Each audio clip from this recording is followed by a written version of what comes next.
네, 5주간의 성경 특강을 통해서 저는 제 자신이 많이 은혜를 받는 것 같아요. 그래서 벌써 우리 다음번에 특강을 어떻게 할까 계획을 다 세워놨거든요. 그러니까 그 다음번에 이제 또 어떤 주제를 가지고 할 것인가 해서 드보라가 물론 찬양되기 때문에 찬양이 끊어지지 않지만 하나님의 말씀이 끊어지 않는 그런 생수와 같은 통로가 되어질 줄로 믿습니다.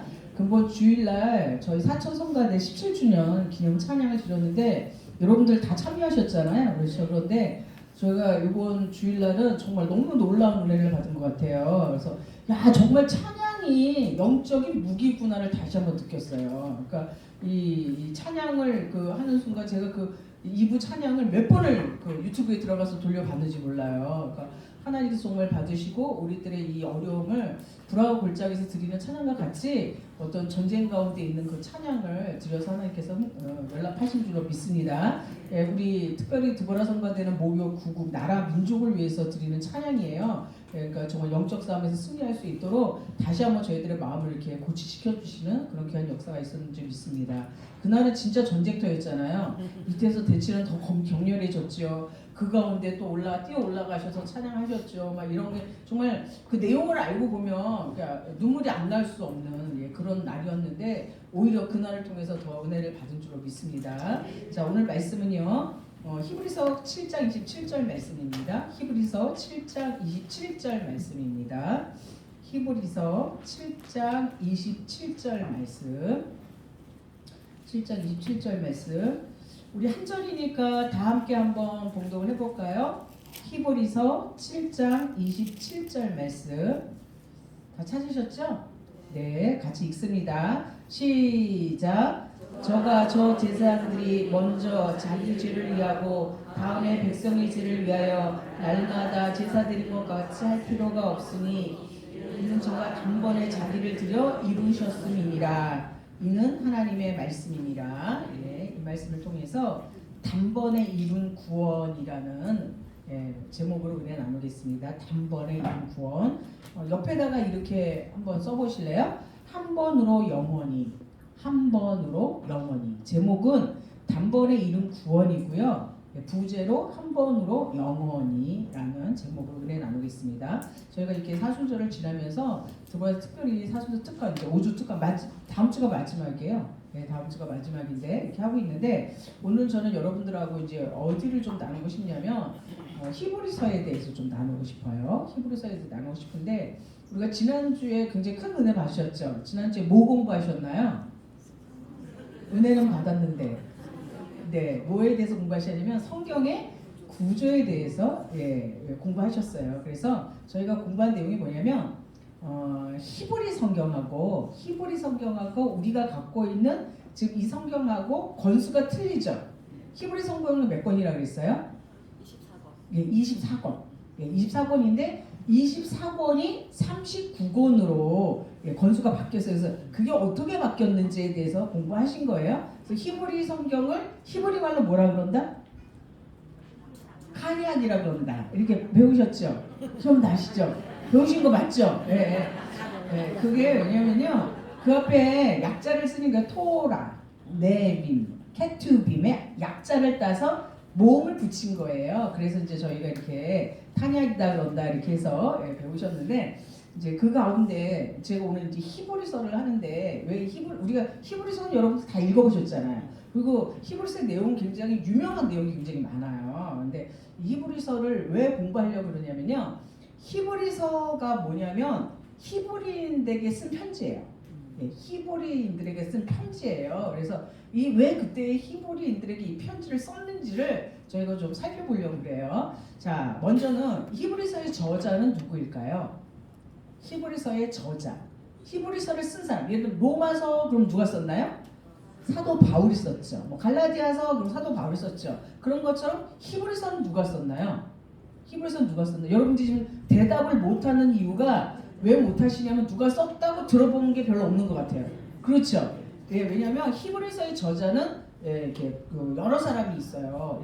어떤 사람은 사도 바울이라고도 해요. 많은 사람들이 사도 바울이라고도 하고 아니야 바나바야 이렇게 얘기하는 사람도 있어요. 그래서 결론적으로는요 히브리서의 저자는 누구다라는 게 정확히 돼 있지 않아요. 왜냐하면 사도 바울이라고 하기에는 조금 난해한 게 있어요. 뭐가 있냐면 사도 바울이 편지를 쓸 때에는 항상 어떻게 쓰냐면요. 우리 로마서 1장 1절이나 고린도전서, 뭐 갈라디아서 이 사도 바울이 쓴 편지를 보면은 뭐가 돼 있냐면 나 하나님께로부터 택정받은 나 사울이 뭐 하나님의 사도된 나 사울이 뭐 하면서 다 누구를 소개하고 있나요? 자기를 소개하고 있어요. 왜냐면 그렇게 할 수밖에 없는 게 사도 바울은 12제자가 아니었잖아요. 나중에 예수님을 핍박하다가 나중에 선택받은 제자거든요. 그래서 사도 바울 초창기에는 이 사도 바울의 사도성에 대해서 굉장히 논쟁이 많았어요. 일단은 누가 인정을 안 해요?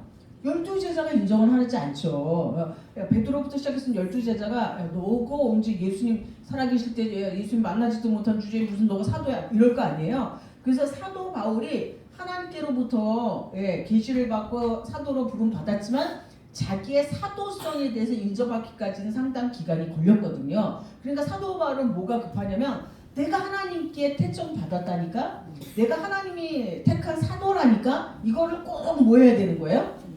이걸 꼭 증거해야 되는 거예요. 그래서 사도 바울 서신에는 항상 그게 붙어 있어요. 근데 히브리서에는 있다 없다? 없어요. 자 보세요. 로마서 1장 1절 말씀 한번 보실까요? 로마서 1장 1절 우리가 확인 한번 보실게요.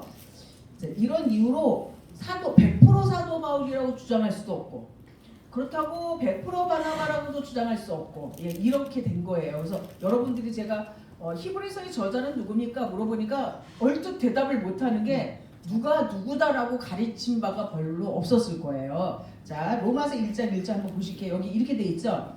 예수 그리스도의 종 바울은 사도로 뭐했다? 부르심을 받았다. 딱 뭐냐면 나 누군지 알아? 예수 그리스도의 부르심을 받은 사도야. 이 증거를 갖는 거란 말이에요. 여러분들이 이렇게 지교에는 어디 나가다 보면요 이런 게 있어요. 본계 출신이다. 그냥 본계 출신이다. 그러면 사람들이 막 대우 본계에서 오셨냐고 막 이렇게 대우를 해줘요. 왜냐면 그 본계 출신이라는 것만으로도 뭐예요?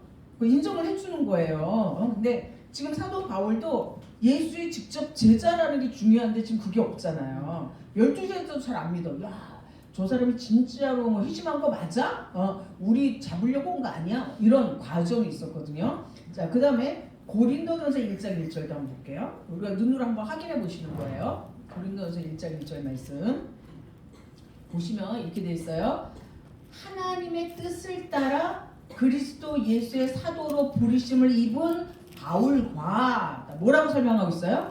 내가 누군 줄 알아? 하나님의 뜻을 따라 예수 그리스도의 사도로 내가 부르심을 입었어 라고 얘기하고 있죠. 그러니까 사도 바울의 서신에는 다 어떻게 처음이 시작된다? 처음이 다 자기가 부르심 받았다. 누구로부터? 예수 그리스도부터 부르심 이게 있는데 히브리서는 그렇게 돼 있지 않아요. 히브리서 1장 1절 말씀 보세요. 히브리서 1장 1절 말씀 보시면 아주 틀린 서론이 등장을 해요. 그래서 이런저런 이유로 딱히 사도 바울이라고 하기도 그렇고 바나바라고 하기도 그렇고 이제 이렇게 저자에 대해서 정확하게 많은 사람들은 바울일 것이다라고 주장하지만 또 그런 반박들이 있는 거예요. 자 히브리서 1장 1절 말씀 같이 읽습니다. 자 시작. 옛적의 선지자들로 여러 부분과 여러 모양으로 그렇죠. 여기 보니까 지금 앞에서 읽은 것과 같아요, 틀려요? 다른 도입이 돼 있죠. 히브리서는 그냥 바로 누구를 소개하고 있냐면 그 옛적에 많은 선지자 여러 모양과 여러 사람 부분으로 설명한 그분이 바로 예수야. 이렇게 예수를 소개하고 있는 거예요. 그래서 저자는 누구만 아신다고 얘기하고 있냐면요, 하나님만 아신다. 히브리서의 저자는 누구만 아신다?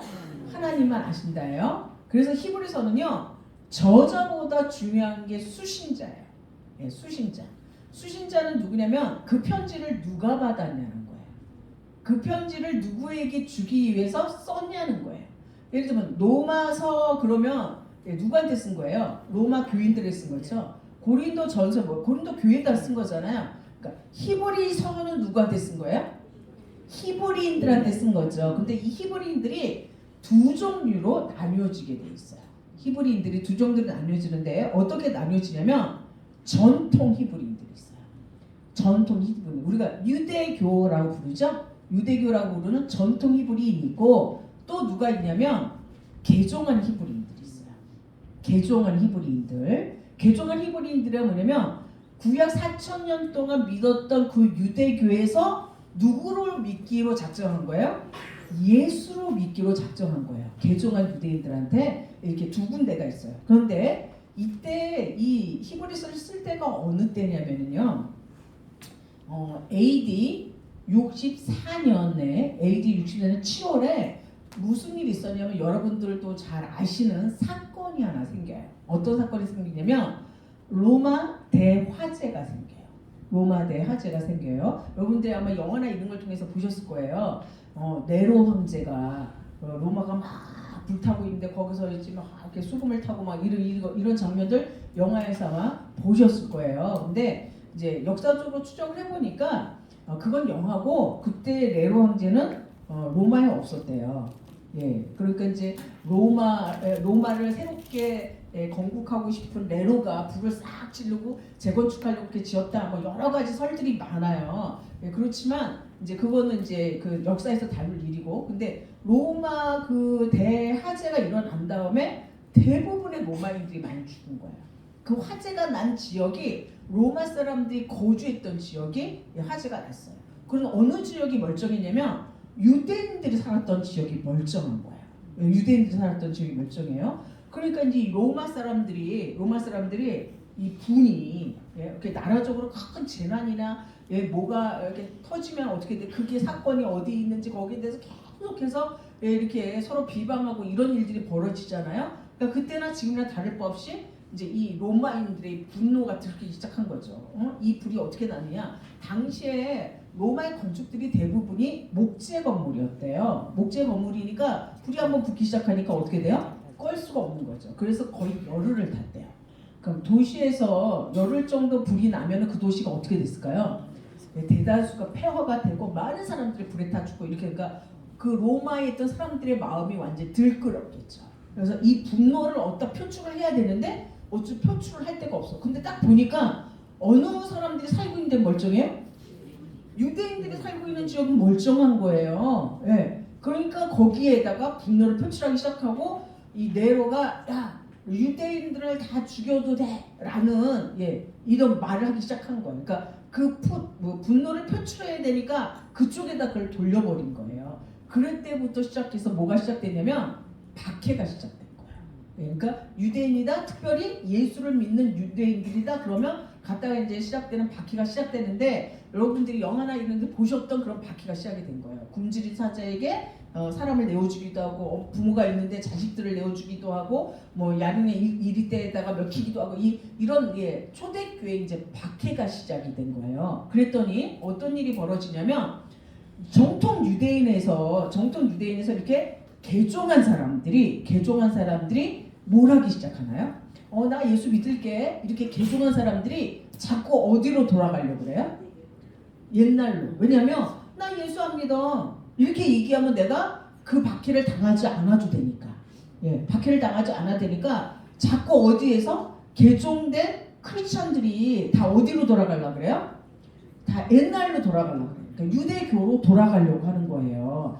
그러한 상황 가운데 쓴 편지가 무슨 편지다? 히브리서라는 얘기예요. 그래서 히브리서를 보면은요 어떤 것들이 나오냐면은요 어떤 비교법들이 나와요. 제가 이제 오늘 공부해드릴 내용인데 비교법들이 나와요. 아주 급박해요. 지금 여러분들이 내가 전통 유대 수십 년 동안 제사 드리고 수십 년 동안 저희가 이제 공부했던 뭐 번제나 뭐 화복제나 이런 거 수십 년 동안 수천 년 동안 드렸던 제사를 드렸는데 거기서 예수를 믿었어요. 믿었더니 박해가 오기 시작해요. 근데 그것도 너무나 무서운 박해가 오기 시작하는 거예요. 그러니까 아니야 나 옛날로 돌아갈래. 나 옛날로 믿었던 게 다 나. 이러고 막 돌아가기 시작하는 거예요. 그때의 그러한 사람들한테 히브리서를 통해서 너희들의 믿음을 지켜라 라고 쓴 편지가 무슨 편지다?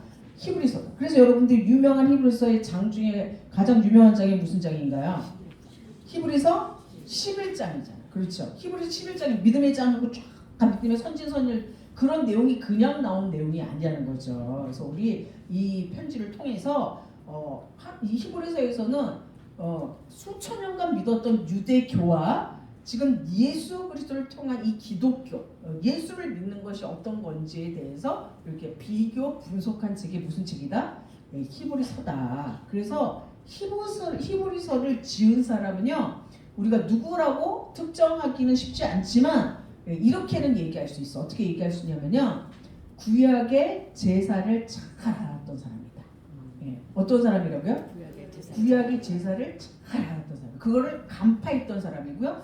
구약의 역사를 꿰뚫었던 사람이 지금 히브리서를 썼다라고 성경은 말씀해주고 있습니다. 자, 그러면 수신자가 어떤 사람들이라고 제가 말씀드렸냐면, 초대교회에 심각한 박해가 일어났을 때 그 고통 가운데 있던 성도들에게 썼던 편지가 무슨 편지다? 히브리서다. 그리고 성경을 읽어보시면 이제 내용을 이해할 수가 있어요. 내용을 이해할 수 있어요. 만약에 여러분의 가족이 저 이탈직에 있다고 생각해 보세요. 그래서 그들에게 만약에 편지를 쓴다고 생각해 보세요. 편지를 쓴다면 무슨 편지 내용을 쓰시겠어요? 어떤 내용을 쓰시겠어요? 그렇죠. 지금 얘기하신 대로 거기에 대해서 자세히 쓰실 거 아니에요. 그렇죠. 그러니까 목적이 틀려요. 그러니까 이걸 받아 읽었을 때 지금 저 사람이 왜 썼는가를 알아야지 이 편지 서신의 본질적 뜻을 알 수 있다는 얘기예요. 그래서 탁 들어가자마자 뭘 썼냐면요. 나 사도된 바울은 하나님께 택정을 입었고 뭐 이런 식의 서론이 있지 않고요. 첫 번째 서론이 뭐냐면, 예수라는 분은 여러 선지자보다 여러 모양으로 하는 그보다 더 위대한 분이야 라는 걸 쓰기 시작합니다. 그러니까 히브리서를 읽으면은요, 어떤 게 나오냐면, 예수가 어떤 분인 줄 알아? 이렇게 위대한 분이야. 예수가 어떤 제사장인 줄 알아? 구약의 제사장보다 더 위대한 사람이야. 이렇게 쓴 게 히브리서예요. 자, 한번 보시겠습니다. 히브리서에 어떻게 되냐면, 구약의 모든 선지자보다 뛰어난 분이 예수다라는 걸 변증했어요. 첫 번째가 구약의 모든 선지자보다 뭐하다? 뛰어나다. 자, 히브리서 1장 1절 말씀이에요. 히브리서 1장 1절 말씀이에요. 1장 1절 말씀 보면 이렇게 돼 있어요. 옛적에 선지자들로 여러 부분과 여러 모양으로 우리 조상에게 말씀하신 하나님이 이 모든 날 마지막에 아들로 우리에게 말씀하셨습니다. 자, 지금 이 사람들은 구약의 선지자들만 알고 있는 사람이잖아요. 구약의 선지자들. 그러니까 예레미야 위대하고 모세 위대하고 이사야 위대하고 에스겔 위대하고 이렇게 알고 있는 사람이에요. 너희들 그렇게 위대한 선지자 있지? 그들보다 더 뛰어난 사람이 누구라고요? 이 아들이야. 이 예수야 라고 얘기한 거예요. 이 아들이 만유의 후사로 우리에게 서려졌고 모든 세계가 저로 말미암아 지어진 거야. 그러니까 우리가 믿는 예수가 뭘 지으신 분이야? 세상을 지으신 분이야 라고 지금 변증하는 거예요. 각에 있는 선지자. 왜냐면 구약으로 돌아가 버리면, 유대교로 돌아가 버리면 붙잡을 수 있는 건 누구밖에 없어요? 선지자들을 붙잡아야 되거든요. 그 선지자보다 위대하고 뛰어난 분이 바로 누구야? 예수야 라고 변증을 한 거예요. 그 두 번째는 누구에 대해서 변증해 줬냐면, 구약의 천사에 대해서 변증해 줬어요. 천사. 또 이 유대인들은 천사는 어떻게 돼 있어요? 천사는 너무나 높은 피조물이잖아요. 그러니까 천사 그럼 이렇게 돼 있어요. 그러니까 야, 그 천사 그건 우리의 후사야. 이렇게 얘기하신 거예요. 그러니까 우리 서양적 개념으로는 천사 그럼 날개 달린 천사 이렇게 돼 있잖아요. 그리고 애들한테도 너무 이쁜 애들 보면 뭐라고 얘기해요? 천사 같아. 근데 우리 교인들한테 만약에 내 손녀를 딱 데리고 왔는데 누가 천사 같아 그러면 이렇게 한번 쳐다볼 거 아니에요. 아니 뭐 얘가 몸종처럼 생겼다고요? 왜냐면 우리 배웠잖아요. 천사는 어떤 존재다? 우리의 몸종이다. 우리 후사를 위해서 부리는 몸종이다. 이렇게 설명했어요. 그걸 변증해 준 게 히브리서예요. 너네들이 이렇게 알고 있는 그 천사, 야 그거 별거 아니야. 우리가 부리는 종들이야. 왜냐면 그때 당시에는 천사 숭배 사상이 있었어요. 천사 숭배 사상에서 그거 아니야 하고 변증해 준 거예요. 자, 히브리서 1장 7절 말씀. 히브리서 1장 7절 말씀 보시면 이렇게 돼 있어요. 천사들에 관하여는 그는 그의 천사들을 바람으로 그의 사역저들로 불꽃으로 삼으시며, 천사들 그냥 바람이고 사역자고 불꽃이야 이렇게 얘기한 거예요. 그 다음에 1장 14절 말씀, 우리가 잘 아시는 구절이 나오죠. 뭐가 있냐면, 모든 천사들은 무엇하는 영이다? 부리는 영이다 이렇게 말씀해 주셨죠. 그래서 여러분들이 우리 얼렁쌈한테 설교 말씀 배울 때 이렇게 주셨잖아요. 만약에 내가 누구한테 이렇게 욕을 해, 누굴 욕을 해요. 그러면 그의 천사가 올라가서 어떻게 한다고요? 고발한다고. 아, 누가요? 우리 주인한테 이렇게 욕하던데 하고요. 깜짝 가서 올라가서 뭐 하는 거예요? 그러니까 우리가 누구한테 욕할 때 그 사람 못 들으니까 그냥 욕해도 모를 거야 이러시면 안 된단 말이에요. 누가 듣고 있어요? 천사가 듣고 누구한테 가서 고발하는 거예요? 아니 우리 주인을 말이죠. 이랬답니다. 이렇게 욕을 한다니까요. 그러니까 우리가 이렇게 말씀에 대한 생각과 사상이 정확히 깨 있으면 욕하고 싶어도 할 수 있나요, 없나요? 못하는 거예요. 왜냐하면 하나님이 듣고 계시기 때문에. 내가 지금 누구한테 이렇게 얘기한 내용을 어떻게 하고 있어요? 듣고 계시니까. 근데 우리 인간이 이걸 어떻게 돼요? 까먹죠. 그러니까 어떻게 하셔야겠어요? 계속 이 말씀을 들어야 돼요. 들을 때는 그래도 뭐예요? 아 그러면 안 되지. 이게 되잖아요. 아 사랑해야지. 이게 되잖아요. 그러니까 쉴 새 없이 뭐 하셔야 된다? 이 말씀을 들으셔야 된다는 얘기예요. 그래서 천사보다 위대한 존재야 라고 변증을 한 거예요. 그 다음에 이 사람들이 갖고 있는 게 뭐냐면 여호수아가 너무 대단해. 구약의 여호수아. 예. 그래서 구약의 여호수아보다 대단한 존재가 누구다? 예수님이다를 또 변증한 거예요. 자 한번 보실게요. 히브리서 4장 8절 말씀. 첫 번째는 선지자보다 위대하다. 두 번째는 뭐예요? 천사보다 위대하다. 세 번째는 누구예요? 여호수아보다 위대하다라고 변증이 된 거예요. 자 히브리 4장 8절 말씀. 4장 8절 말씀 여기 보시면 만일 여호수아가 저에게 안식을 주었다면 그 후에 다른 날을 말씀하지 아니하셨습니다. 그러니까 여호수아 시대에 안식을 주었다면 또 다른 안식을 말씀했겠냐? 안식을 주지 않았잖아. 다음에 안식을 준다고 했잖아. 그런즉 안식할 때가 남아 있는 거예요. 그러니까 여호수아보다 위대한 분이 누구다? 예수다. 예. 네 번째는 누구냐면요. 제사장. 대제사장. 대제사장인데 대제사장 히브리서 5장 5절부터 7절 말씀 보시면 이렇게 돼 있어요. 구약에는 모든 대제사장에 대해서는 이 사람들은 익히 너무 잘 알고 있어요. 구약 대제사장은 어떻게 돼 있냐면 대제사장이 죄를 사야죠. 네, 죄를 사야죠. 죄를 사는 날이 무슨 날이에요? 죄를 사는 날이 몇 월 며칠이에요? 7월 10일이에요. 7월 10일. 그래서 1년에 꼭 한 번씩은 대제사장이 들어가서 죄를 사하고 나와야 돼요. 죄를 사하고 나와야 되는데 하루 7월 10일 하루에 들어가서 나오는데 성경에는 그날을 1차라고 얘기하고 있지만 하루라는 얘기예요. 하루에 몇 번 들어간다고요? 성경에는 몇 번이라고 나와 있지 않아요? 예, 몇 번 나와 있지 않는데 우리 구속사 책에는 4번이라고 얘기하고 있어요. 또는 다른 신학 책에는 3번이라고 얘기하는 데도 있어요. 3번이 얘기하고 있는데 구속제 책하고 다른 게 뭐냐면요. 4번이라고 얘기한 거는 뭐냐면요. 네 번째는 뭐하러 들어간다고 말씀하셨냐면 제사를 다 드리고 난 다음에 재료 가져오고 거기를 다 청소하고 나오는 걸 4번으로 얘기하셨어요. 제가 다른 책을 찾아보니까 4번째는 얘기 안 하더라고요. 네, 3번까지만 얘기하고 있어요. 근데 구속책은 4차로 4번을 들어갔다고 얘기하는데 그런데 이 대제사장이 그렇게 한 번 들어갔다 나오면 그 효력이 영원한가요? 영원하지 않은가요? 영원하지 않죠. 그래서 내년에 또 어떻게 해야 되는 거예요?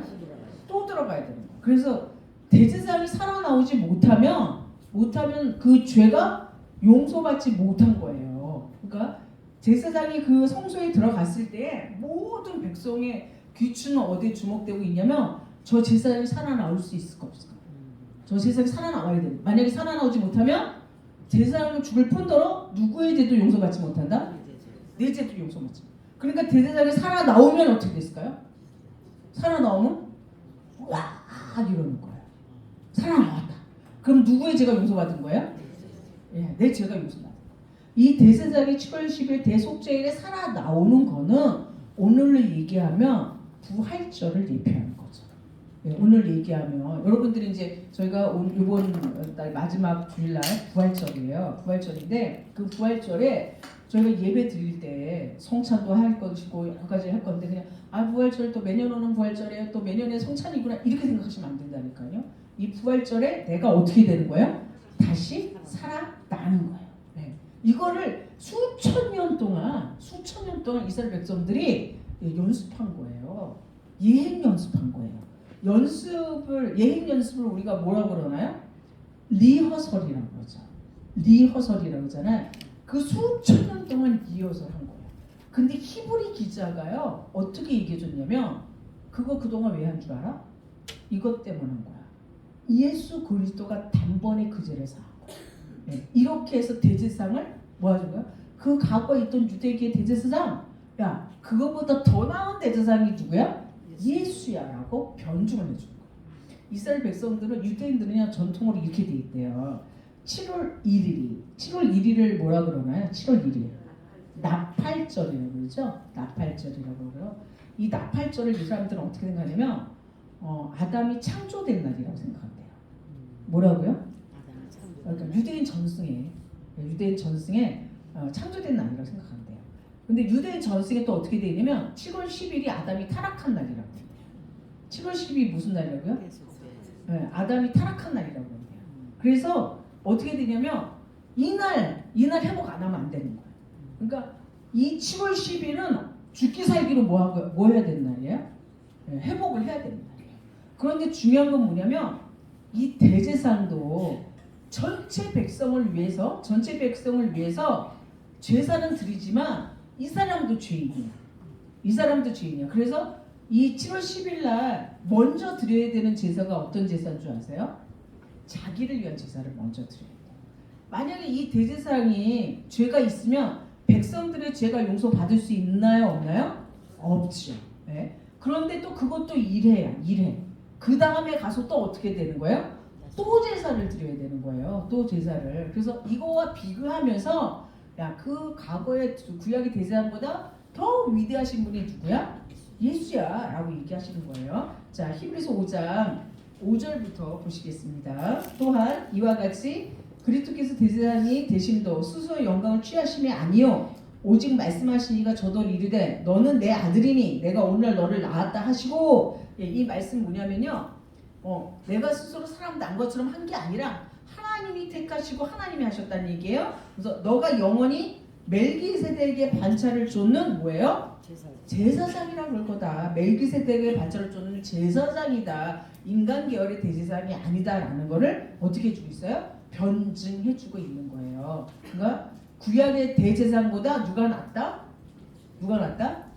예수 대제사장이 낫다는 걸 변증을 하는 거예요. 지금 유대교로 돌아가려고 하는 그 배교자들한테 하는 말이에요. 너네 그러니까 돌아가지 마. 다시 와야 해. 다시 예수를 믿어야 해. 이걸 지금 말씀해 주는 거예요. 자, 그 다음에 5번째가 뭐냐면요, 구약의 성소. 자, 지금은 이제 AD 70년이 지나고부터는요 모두 없어졌나요? 모두 없어졌어요. 성소도 없어졌죠. 네, 이런 우리가 예배를 드리고 이런 것도 다 없어진 거예요. 그러니까 이 사람들의 마음은 수천 년 동안 가서 어떻게 돼요? 성소에 가서 번제단에 가서 번제를 잡고 떡상에 떡을 올리고 이런 걸 수천 년 동안 해온 사람인데 이제 아무것도 없어요. 그런 게 아무것도 없고 예수를 믿으라는 거예요. 그러니까 이 예수님을 믿어줘요, 안 믿어줘요? 사람은 뭐에 딸려 있어요? 보이는 거예요. 보이는 게 없어지니까 어떻게 되는 거예요? 이제 막 옛날로 돌아가서 뭘 하나 섬겨야 되잖아요. 그러니까 이 사람의 속성에는요, 이 우상 숭배 속성이 있어서 이렇게 뭐라도 하나 만들어 놓고 그걸 빌어야 되는 거예요. 뭐라도 하나 해놓고 그걸 해야 되는 거예요. 근데 이제 그게 아무것도 없어지는 거예요. 그랬더니 그 성소로 돌아가려고 하는 사람들한테 이렇게 말씀해 주시는 거예요. 그게 뭐냐면 8장 5절, 히브리서 8장 5절 말씀. 히브리서 8장 5절 말씀입니다. 히브리서 8장 5절 말씀. 자, 뭐라고 얘기해 놓으셨냐면 이렇게 해주셨어요. 수천 년 동안 이 성소가 얼마나 중요해요. 성소가 이 신앙의 중심이잖아요. 그리고 이 유대인들한테는 예루살렘에 하나님이 계시기 때문에 예루살렘이 회파된다는 건 있을 수 없는 일이었거든요. 근데 또 회파가 돼버렸어요. 그런데 그러한 사람들한테 뭐라고 얘기하고 있냐면 히브리서 8장 5절 말씀 이렇게 얘기하고 있어요. 저희가 섬기는 것은 하늘에 있는 것의 뭐예요? 모형. 그 다음 뭐예요? 그림자야. 그러니까 지금 수천 년 동안 거기 매달려 있잖아요. 성소를 가야 되고 예루살렘을 가야 되고 막 이런 거 있어요. 그런데 뭐라고 얘기하냐면 그거는 하늘에 있는 것에 뭐였어? 모형이었고 그림자였어. 그건 하늘의 성소의 그림자의 모형이고 그 성전 되신 분이 누구야? 예수님. 그러니까 우리가 예수님을 만나면 그 하늘에 있는 것을 만난 거야. 이렇게 설명해 주는 거예요. 그러니까 여러분들이 이 말씀을 들을 때 엄청난 이 신학적인 반전인 거예요. 그 성소에 안 가면 예배를 못 드린 건 줄 알았지? 아니야, 그거다. 그림자고 모형이야. 예수 만나면 다 끝난 거야. 예수님을 붙들어야 돼. 그러니까 과거 구약으로 돌아가면 돼, 안 돼? 안 돼. 라고 이렇게 얘기하고 있는 거예요. 네? 그 다음에 여섯 번째는요. 여섯 번째는 뭐하고 얘기하냐면 언약과 비교해주고 있어요. 예, 언약과 비교해주고 있는 거. 언약. 뭐라고 말씀하고 계시냐면 성경에서 구언약, 옛 언약과 새 언약으로 나와서 얘기해요. 옛 언약과 새 언약. 예수님 주신 그 말씀, 그게 언약의 성취야. 새 언약이야. 네, 이렇게 말씀해 주고 계세요. 자, 8장 14절 말씀이에요. 8장 13절 말씀. 새 언약이라 말씀하셨음에 첫 것은 낡아지게 하신 것이니 낡아지고 새하는 것은 없어져 가는 것이니라. 그러니까 너희들은 뭘 붙들어라? 새 언약이신 예수 그리스도의 말씀을 붙들어라 라고 말씀하는 거죠.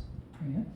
히브리 9장 9절 말씀은요 이렇게 설명했어요. 이 장막에 대해서 이렇게 설명해 주는 거예요.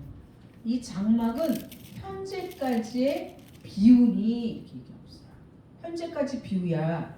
이에 의지하여 드리는 예물과 제사가 섬기는 자로 그 양심상으로 온전케 할 수 없어. 지금 이걸 우리가 2000년 후에 들으니까 이 말씀이 거기 끄떡여지는데요. 구약 제사에 매달려 있어. 그 제사가 자기 신앙의 삶의 중심인데 야 그거 다 비유였어. 그걸로는 온전히 될 수 없어. 라고 얘기하는 거야. 그걸로 온전히 될 수 없어. 말씀을 붙들어야 돼. 새 언약이신 예수 그리스도를 붙들어야 돼. 라고 지금 말씀하시는 것이 바로 히브리서에서 나온 생각이에요. 그러니까 히브리서의 내용이 엄청난 영적인 개혁을 지금 해주고 있는 거예요.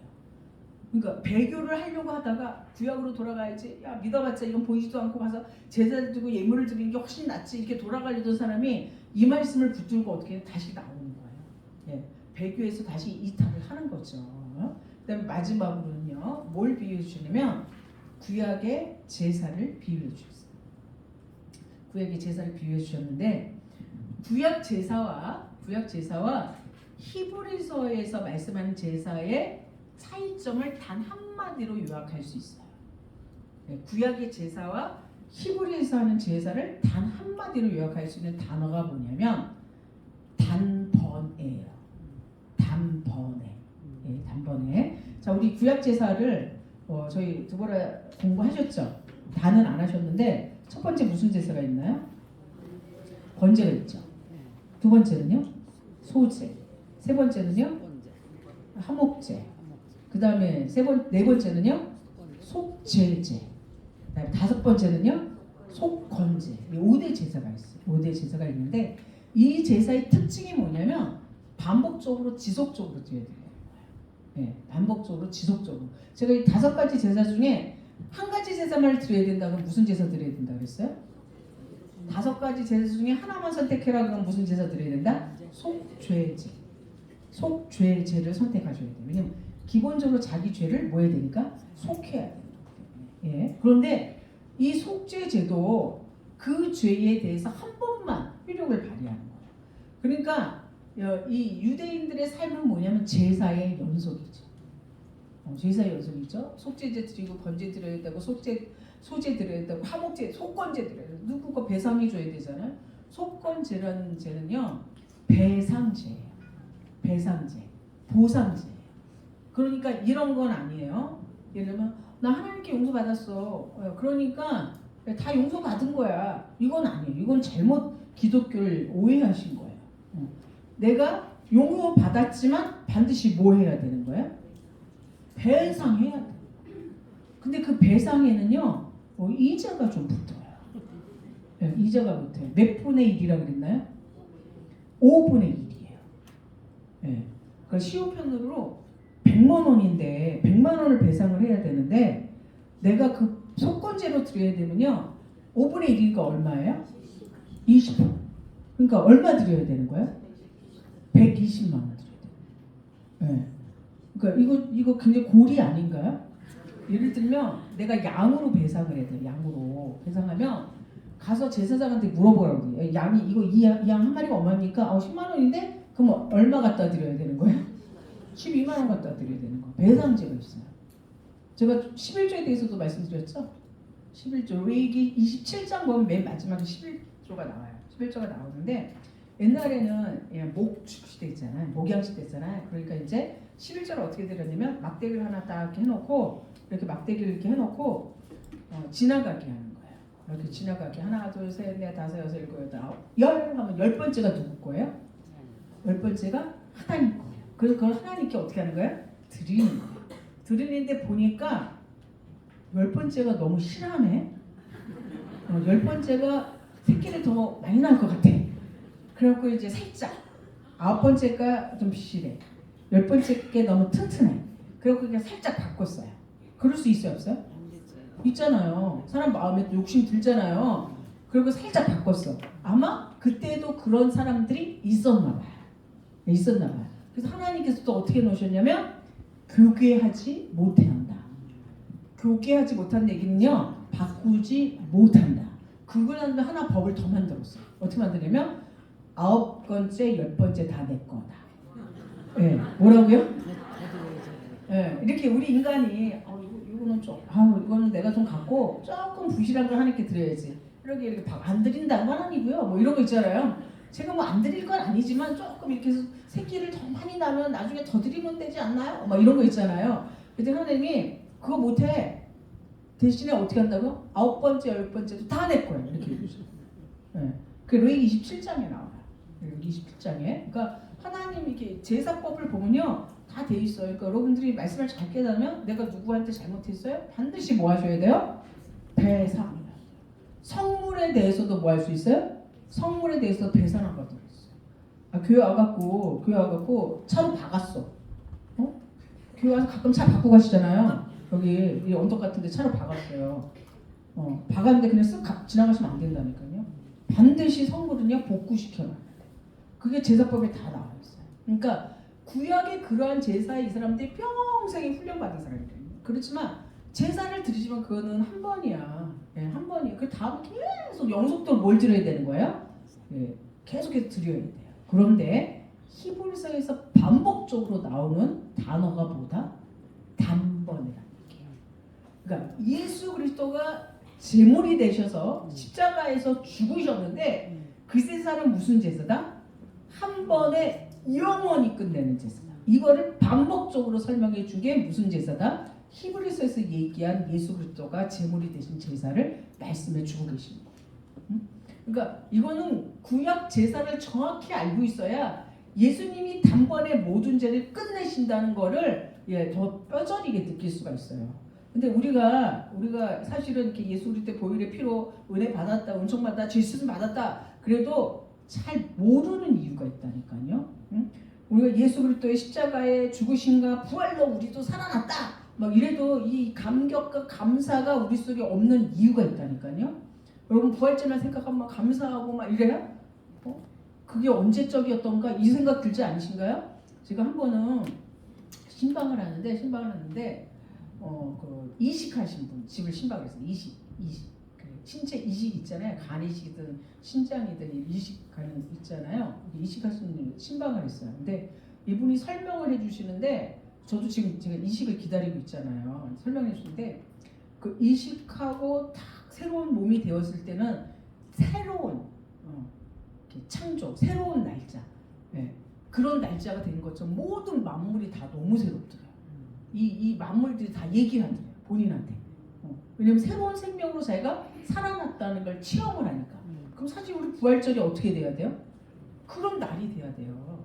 죽었다가 내가 다시 살아났구나. 죄악에서 나는 이제 완전히 영원히 결벌이구나. 이게 돼야 되는데 왜 부활절 때 그런 마음을 못 갖냐면요.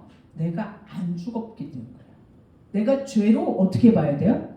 난 죽었구나. 내가 이 죄를 갖고 있는 영원한 지옥인데 예수 그리스도의 죽음으로 내가 살아났구나. 이걸 깨달으면요. 부활절은요. 아멘 할렐루야 외치고 정말 저희의 기쁨이 충만한 날이 무슨 날이 되는가? 부활절이 돼요. 그래서 제가 아까 그 1년에 7월 10일 날 대세상이 들어갔다 나왔다 할 때 세 번째 나오는 때 있죠. 세 번째. 왜냐면 첫 번째, 두 번째, 첫 번째는 향로를 들고 가서 다 거기다 향로 연기를 피우잖아요. 왜냐면 거기가 보이면 어떻게 돼요? 예, 하나님의 임재를 상징하기 위해서 다 피우잖아요. 그러니까 들어갈 때마다 하나님이 틀려요. 근데 죄사함을 받을 때가 언제냐면 세 번째 들어갔다 나올 때가 받는 거예요. 그래서 세 번째 들어갔다 대제사장이 나오면 백성들이 어떻게 하는 거예요? 와, 우리 이제 용서받았다. 이제 새롭게 시작된다. 이 절기를 예표하는 게 바로 7월 10일에 그 절기예요. 근데 그거를 어떻게 했다? 단번에. 그래서 히브리 기자가 계속적으로 야 과거에 반복적으로 드리는 제사가 아니야. 이제는 단번에 드리는 제사가 바로 예수 그리스도야. 예수를 믿어야 돼. 라고 변증하는 게 히브리 기자라는 얘기예요. 자, 한번 보시겠습니다. 히브리서 9장 12절 말씀 보십니다. 9장 12절 말씀. 여기 보면 이렇게 되어 있습니다. 염소와 송아지의 피로 아니하고 자기 피로 영원한 속죄를 이루사 단번에 성소에 들어가십니다. 염소와 송아지의 피가 아니라 자신의 피로 단번에 속죄를 이루어 주신 거야 라고 말씀하고 계시죠. 9장 26절 말씀 보세요. 9장 26절 말씀 보시면 그리하면 그가 세상을 창조할 때부터 자주 고난을 받았어야 할 것이로되 이제 자기를 단번에 제사로 드려 죄를 없게 하시려고 세상 끝에 나타나셨느냐. 이 얘기 뭐냐면 구약의 제사처럼 또 드리고 또 드리고 또 드리고 그랬으면 고난을 여러 번 받았어야 되잖아. 그게 아니야. 단번에 제사가 끝난 거야. 구약의 제사와 비교했을 때 예수 그리스도의 제사가 더 우월해. 예수 그리스도를 믿으면 영원히 속죄받을 수 있어 라는 걸 말씀해 주시는 거예요. 그 다음에 9장 28절 말씀 보세요. 9장 28절 말씀. 이와 같이 그리스도도 많은 사람의 죄를 담당하시려고 어떻게 되셨대요? 단번에 들으신 바 되셨고 구원에 이르게 하기 위하여 저와 상관없이 자기를 바라는 자들에게 두 번째 나타나시느니라. 그 단번에 드린 제사가 바로 십자가를 가리키는 거예요. 단번에 드린 제사가 구약의 모든 제사, 우리 모든 인간을 지은 모든 제사, 과거, 현재, 미래의 죄를 모든 죄악을 담당한 제사가 단번에 한 번으로 영원히 이루는 제사가 바로 그 제사라는 거죠. 그래서 10장 2절 말씀 보십니다. 10장 2절 말씀 보시면 그렇지 아니하면 섬기는 자들이 단번에 정결케 되어 저희 죄를 깨닫는 일이 없으리니 어찌 들은 일을 그치지 아니하였으리요. 그러니까 계속해서 제사를 드려야 되는데 이제는 안 드려도 된다. 근데 이 제사의 가장 중요한 특징이 뭐냐면 10장 14절이에요. 히브리서 10장 14절 말씀이에요. 히브리서 10장 14절 말씀이 저가 한 제물로 거룩하게 된 자들을 어떻게 해요? 영원히 온전케 하셨느니라. 그 십자가의 죽으심으로 그 제사로 우리를 어떻게 하셨다? 영원히 온전케 하셨다. 그것을 믿는 그 믿음이 저희를 구원하실 줄 믿습니다. 그러니까 저희가 왜 40일 사순절을 이렇게 날짜를 기념하면서 지키냐면요. 그 단번에 드리는 제사로 가기 위해서. 십자가로 가기 위해서. 그러니까 십자가를 체험하고 십자가가 내 십자가 되면요. 다시 죄를 지으라 그래도 지을 수 있나 없나요? 없는 거죠. 그 죄를 왜 지냐면요. 십자가를 놓쳤기 때문에 지는 거예요. 그러니까 우리가 죄를 안 짓는 방법은 우리 인간으로는 없어요. 제가 보니까 제가 이제 많은 상담도 하고 막 이렇게 하잖아요. 그래서 청소년들을 제가 이렇게 청년들을 이렇게 상담을 하잖아요. 요즘 청년들은요, 되게 솔직해요. 자기의 죄에 대해서 이렇게 감추지 않아요. 제가 최근에도 이제 어느 청년이랑 공부를 했는데 이렇게 대화를 하다가 죄 문제에 고민을 하더라고요. 죄 문제에 고민하면서 그 유튜브를 봤는데. 막 천국 지옥 갔다 오면 막 이런 유튜브를 봤나 봐요. 심각해졌어요. 청년이 심각해져서 저한테 물어보는 거예요. 전사님 진짜 자기가 본 대로 그런 지옥이 있냐고 그러고 막 그래서 제가 또 성경에서 배운 대로 다 지옥은 구더기도 안 죽는 데다. 그래서 쫙 설명을 해줬어요. 그랬더니 너가 가장 심각하게 생각하는 너의 죄는 뭐니? 내가 이렇게 물어봤어요. 너가 정말 너 마음에서 해결되지 않는 죄가 뭐야? 이렇게 물어봤어요. 물어봤더니 뭐라 그랬을 것 같아요? 무슨 죄? 우리 권사님들은 무슨 죄가 이렇게 심각한가요? 정말 이 죄는 내가 정말 해결하고 싶었는데 이 죄가 왜 이렇게 해결이 안 되지? 그 죄들은 뭔가요? 죄가 없으신가요? 아주 제가 상관없는 분들처럼 보시는데 그 청년이 저한테 그랬어요. 음욕이요 이러더라고요. 수시로 든다. 그래서 야 맞아 너 건강한 애라서 그런 거야 그랬어요. 모든 청년들이 너와 같이 고민을 해. 근데 너처럼 그게 죄라고 느끼고 그거를 말씀을 해결하려고 노력하는 사람은 그렇게 많지 않을 거야. 응? 그러면서 이제 성경에 있는 말씀하고 같이 대화를 나누고, 근데 저는 그 모습을 보는데 너무너무 제가 뭐라 해야 돼, 사랑스러웠어요. 걔는 막 죄 때문에 고민하는데 그 죄를 고민하는 그 모습이 너무 사랑스럽더라고요. 왜냐면 그걸 말씀으로 해결하고 싶어서 저한테 물어보는 거 아니에요. 응? 이렇게 우리는 막 죄악들이 있어요. 우리 뭐 저 자신에게도 있고 있어요. 근데 제가 우리 인간적으로 노력한다고 해도 해결할 수 없어요. 왜냐면 순간순간 들잖아요. 미운 마음, 시기, 질투의 마음, 순간. 뭐 음욕도 그렇죠. 뭐 이제는 이게 신약의 말씀으로 보면은 뭐 생각만이 뭐 이렇게 육체적으로 만지고 이게 아니라 생각만 해도 죄잖아 이게. 그럼 어떻게 그걸 감당하겠어요? 그러니까 우리를 어디로 데려가야 돼? 우리를 그 십자가로 가야 돼. 십자가의 제사로 가지 않고서는 우리의 죄악을 이길 수 있다 없다? 없다. 그러니까 우리가 사순절을 지내는 이유는 그 십자가로 가기 위해서예요. 그러니까 하나님께서 이 땅에 오신 목적이, 내 목적이 바로 그거야. 내가 십자가로 가기 위해서 이 땅에 온 거야. 그럼 우리가 만나는 그 예수님은 십자가상에 있는 그 예수 그리스도를 만날 때 죄악에서 영원히 분리되어질 줄로 믿습니다. 그러니까 십자가를 떠나면요 어떻게 되냐면 이상한 기독교가 되는 거예요. 예? 뭐 다른 종교와 별과 다를 거 없어요. 행복을 주고 부유를 주고 건강을 주고 뭐 무슨 뭐 성공을 주고 명예를 주고 이런 종교로 전락해 버리는 거예요. 그러니까 정말 이번 사순절을 통해서 단번에 영혼으로 이루시는 그 십자가 앞에 우리 두보라 성결대의 모든 대원들이 서시는 그런 역사가 있을 줄로 믿습니다. 그래서 저는 바라옵기는 우리 두보라 대원의 찬양은 십자가의 피가 넘치는 보혈의 은총이 넘치는 찬양으로 말미암아 찬양을 듣는 자마다 아버지 앞으로 인도받는 보혈이 흐르는 찬양이 되기를 간절히 소원합니다. 네, 기도하시겠습니다. 사랑의 아버지 감사합니다. 환난과 박해가 있을 때에도 주시는 말씀을 통하여서 다시 한번 예수 그리스도 앞에 설 수 있도록 인도하여 주시고 단번이 영혼으로 인도하는 아버지 십자가 앞에 설 수 있는 저희가 될 수 있도록 인도하여 주시옵소서. 우리 드보라 성가대의 찬양을 통하여서 보혈이 흘릴 수 있도록 인도하여 주시고 이 찬양을 듣는 자마다 아버지 앞으로 나올 수 있는 귀한 부활절이 될 수 있도록 역사하여 주시옵소서. 함께하여 줄 줄 믿사옵고 예수 이름 받들어 감사를 쌓옵나이다. 아멘. 감사합니다.